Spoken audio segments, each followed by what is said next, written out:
আমাদের প্রথম প্রশ্ন এখানে আছে আন্তর্জাতিক সম্পর্ক চ্যাপ্টার থেকে।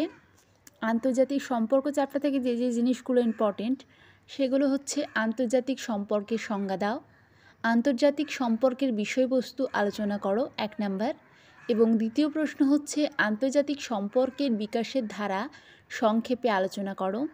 3 নাম্বার প্রশ্ন হচ্ছে আন্তর্জাতিক সম্পর্ক ও আন্তর্জাতিক রাজনীতির মধ্যে পার্থক্য কী। 4 নাম্বার হচ্ছে বিশ্বায়ন কাকে বলে, বিশ্বায়নের ফলাফল অর্থাৎ সুফল এবং কুফল ব্যাখ্যা করো। এরপর আমাদের যে দ্বিতীয় চ্যাপ্টার সেটা হচ্ছে কয়েকটি প্রধান রাজনৈতিক মতাদর্শ।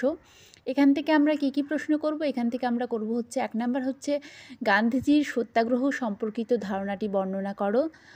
এর সঙ্গে কী আসতে পারে, গান্ধীজির রাষ্ট্রচিন্তার মূল ভাবনা কী। দ্বিতীয়ত হচ্ছে মার্ক্সীয় দর্শনের মূল বৈশিষ্ট্যসমূহ ব্যাখ্যা করো। তৃতীয়ত হচ্ছে মার্ক্সের ঐতিহাসিক বস্তুবাদ তত্ত্ব বা দ্বন্দ্বমূলক বস্তুবাদ তত্ত্বটি আলোচনা করো। 3 নাম্বার চ্যাপ্টার কি, 3 নাম্বার চ্যাপ্টার হচ্ছে সরকারের বিভাগসমূহ। এখানে কি কি প্রশ্ন আসতে পারে, এখানে খুব ইম্পর্টেন্ট প্রশ্নগুলি হলো 1 নাম্বার হচ্ছে এক কক্ষ বিশিষ্ট আইনসভার পক্ষে এবং বিপক্ষে যুক্তি দাও। দ্বিতীয়ত হলো ক্ষমতা স্বতন্ত্রীকরণ নীতি কাকে বলে, তথ্যটি আলোচনা করো। ক্ষমতা স্বতন্ত্রীকরণ নীতির পক্ষে ও বিপক্ষে যুক্তিগুলি আলোচনা করো। 3 নাম্বার হচ্ছে আধুনিক রাষ্ট্রের শাসন বিভাগের কার্যাবলী আলোচনা করো। 4 নাম্বার হচ্ছে আধুনিক রাষ্ট্রে বিচার বিভাগের কার্যাবলী আলোচনা করো।